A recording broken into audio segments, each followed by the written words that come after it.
Lily Allen and David Harbour. They are first speculated to be dating when they went to the BAFTA tea party together in January of 2019, which I was not invited to. A year or so earlier, she had broken up with her boyfriend of 5 years, DJ Meridian Dan. DJ Meridian Dan on the ones and twos. Hit it! Damn! Where'd you find this? In the garbage! This is a real person. And let me know if you're playing this on your playlists, because he does sound like a British Obama with the pauses, or if that's just English drill rap, let me know. Music, man. I don't even box no more, but it's better that you hear these hooks. But it is pleasing to the eye. I do miss Obama very, very much. Even before that, in 2011, she marries decorator Sam Cooper. Okay, now let's get into some mess. But let's agree to do something before we get into the mess. We acknowledge, right? Yes? Thank you. We acknowledge this was a long time ago. You know, she was a different person. She was suffering through substance and alcohol abuse. And obviously, through this mess, we will realize she was a very hurt person, hurting herself and other people. And this was over 16 years ago. Yes? We agree. Yes? Yes? Yes. Yes. Yes. Okay. Sam and Lily start dating in 2009 on the heels of Lily's alleged mile-high tryst with Oasis frontman Liam Gallagher, who was married to Nicole Appleton at the time. They both denied the allegations, as most people who cheat on their wives do. However, Lily admitted later in her memoir that the two did in fact hook up on the way to the Fuji Rocks Festival in 2009. This is how Lily remembers it, quote, "We got hammered on the plane. At some point, Liam and I found ourselves together in the toilet doing something that he shouldn't have been doing, and it wasn't drugs. Thank you for clarifying, because I did think it was drugs. Then we were in a lie-down bed together. When we landed in Tokyo," Liam said in his distinctive nasal twang, "What are you doing now? Why don't you come back to our hotel?" And I was like, yeah, okay. Lily claims that she did not know he was married. But Liam allegedly called her 6 months later and asked Lily to tell his wife that the allegations were a lie. And they lived happily ever, just kidding, Nicole and Liam divorced in 2013. Nicole cites adultery in court, and Liam did not contest. So Sam Cooper and Lily then marry in 2011, and Lily has her daughters, Ethel and Marnie, which is exactly what I imagine little British girls to be named, to be honest. During her marriage with him, she goes on tour where she describes being incredibly lonely and depressed. She would hire female sex workers to come visit her 3 or 4 times, quote, 3 or 4 times, just to feel something. Whenever somebody says 3 or 4 times, I believe it to be 5 or 6 or 7 times. That's just me. This is what Lily has to say. Quote, "I lost my identity. I was being a bad mum. I was being bad at my job. I'd wake up on a tour bus in the middle of Wisconsin and be so hungover. I literally cannot imagine being hungover somewhere worse. I cheated on my husband. All I wanted to do was be with my kids, and I wasn't making any money." Lily admitted to the New York Times that from the time she was a teen until the late 2010s, she was, quote, off her face, meaning she was inebriated heavily, and that she was addicted to drugs, alcohol, and fame. So at one point in Lily's career, her mom was scared that she would end up like Amy Winehouse. Valid. And you know what? Say what you want, but Lily is telling her truth, and she's not tying it up in a pretty bow or editing it for her to sound like a hero or to sound strong. It's just real.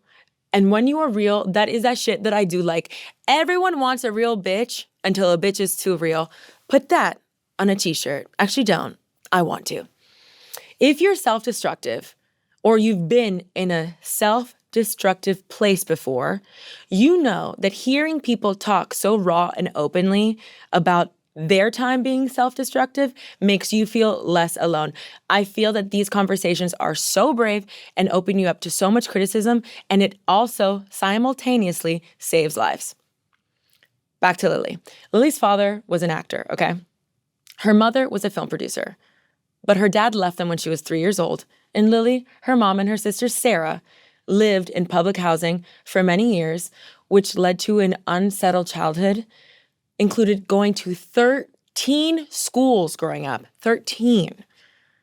I could barely handle changing homerooms. I cannot imagine changing schools 13 freaking times.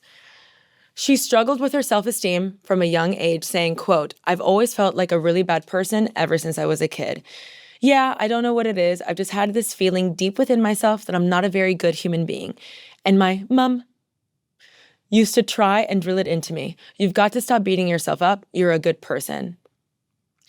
I don't believe anyone is bad, but I do think that poor self-esteem and feeling disposable can put you in a place where you act out in ways that are not true to like who you are, your true character, your real values. You know what I mean? Because maybe being true to yourself is more lonely than acting out or being around people that will put the beer in your hand. You know what I mean? But I do believe that people, while there's no such thing as a bad person, I do believe that there are selfish people full of fear. I'll leave it at that. Lily said that the rare times she did spend with her father, he would bring her to a club and get drunk at a bar. Obviously not great, okay? When she was 15, her mom meets the famous actor-comedian Harry Enfield. And all of a sudden, she's flung into like wealth and some stability. But while Harry was away, Lily's mom allegedly struggled with drug abuse. Lily said once, she came home from school to find an empty vodka bottle and pill bottles all around her mom, and Lily allegedly called Harry, and he gave her mom an ultimatum about her substance abuse, which led to a divorce in 1996. So while all this is happening, Lily's getting expelled from a handful of expensive boarding schools. This is a roller coaster of a childhood, right? So Lily also has a sister, Sarah, who's 5 years older than her. They fell out in their teens, and they were estranged until 2008. Lily wrote a song about Sarah called Back to the Start, talking about teenage jealousies and resentment. She also described Sarah's lifestyle as a loose end that needs rescuing.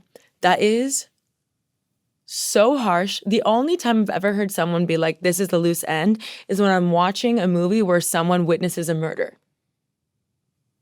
So they are on good terms now.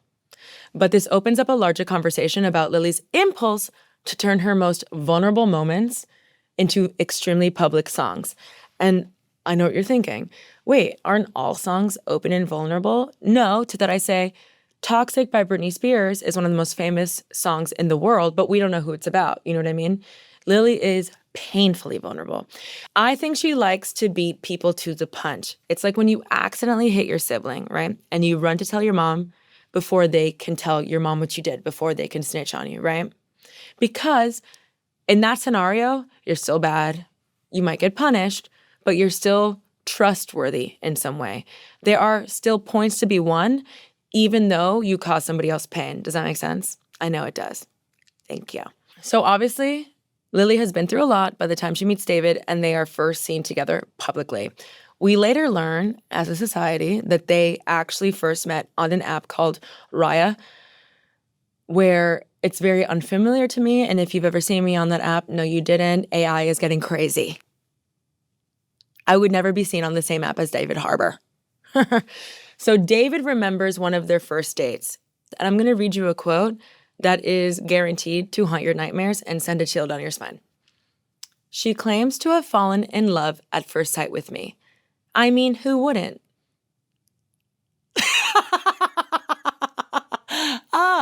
Oh my God, it's so good. Oh, I needed that. Times are dark. I need to laugh when I can. You know what I mean? Continuing the quote. It was our third date. I was just in this phase where I was like, I'm just going to be brutally honest about everything because why lie? And I told her something about my life, about my beliefs. It would take a really extraordinary person to be accepting of the things I said. And I remember thinking, wow, that's somebody I want to be around. AKA, he said, I like to fuck bitches. And she said, me too. This is so like the monologue from Gone Girl, the cool girl monologue. Look it up for yourself. But it's so like, every man wants the cool girl. You know what I mean? She's always down to give you a BJ. And she's always down to watch football. And she doesn't believe in labels. And she's always eating carbs. Work out, she just looks like this. And like, whatever. When you feel a connection with somebody, yeah, of course, go after it. Please. I totally understand. I'm a cool girl. Meanwhile, you're at home and you're like, candles, dark cloak, his picture everywhere with like string around it, some of his hair, maybe a tooth. You will love me. You know what I mean? After the 2019 appearance at the Tea Party, they are off to the races. David and Lily are seen together in September, and they are Instagram official by the end of the year. By April 2020, Lily is wearing a massive diamond ring, and 5 months later, they are married. The wedding was officiated by an Elvis impersonator at Graceland Wedding Chapel in Vegas and was followed by a meal of In-N-Out burgers because they are just so fucking cool. They're not regular celebrities. They're cool celebrities. Yeah. We don't need so much. We don't need to have like this huge ceremony. Like for what? We're cool. And you know what? Everybody's eating burgers. In February 2023, they released the Architectural Digest tour Heard Round the World, bitch, where David seems to be not Lily's number 2, but Lily's number 1 hater. He ignores her jokes. He monopolizes the conversation. I don't know. You've had good closets in the past, right? Nothing like this. This Really? is amazing. Yeah. I built it. I know. I've been It was in working fact so built by hard a with that. Brazilian company called Florence, who we are very grateful for. It seems things really take a turn December 2024 when Lily Allen is seen without her engagement ring and then goes on a podcast and talks about spending Christmas alone. In January 2025, a Lily Allen profile was seen on Raya. ¿Qué? Quoi? What? So people see her on Raya, right? And they're like, wait, is she onto Sleuth to try to see if her husband, David Harbour, was active on the app? Celebrities, they're just like us. Because who wouldn't be like, oh my God, Lily Allen is on Raya? You know what I mean? She's like, ha fedora on, collar of the trench up. Now let's see what David's up to. Nay. So she's caught on Raya, right? By that point in January, Lily says David has been active for a month, but this is just the tip of the iceberg. Last week, Lily Allen releases West End Girl, which seems to reveal the series of revelations that lead to the end of their relationship. This is Lily's rumor/lemonade, right? Written during the 10 days in December 2024, when she felt the foundation of her relationship crumbling beneath her. We start with the title track, West End Girl, where Lily talks about her idyllic domestic life in New York and making her West End debut in 2021. She seems to, allegedly, claim David was trying to diminish her acting abilities and was gaslighting her into believing that she's a bad actor. During her time in London on the West End, Lily feels distance and tension in her marriage. The end of the song is, allegedly, a call where David is asking to open up the marriage. Then in the song Ruminating, she talks about feeling insecure about the boundaries of her open relationship, meaning, AKA, David's not following the rules. Here are some lyrics. Did you kiss her on the lips and look into her eyes? Did you have fun?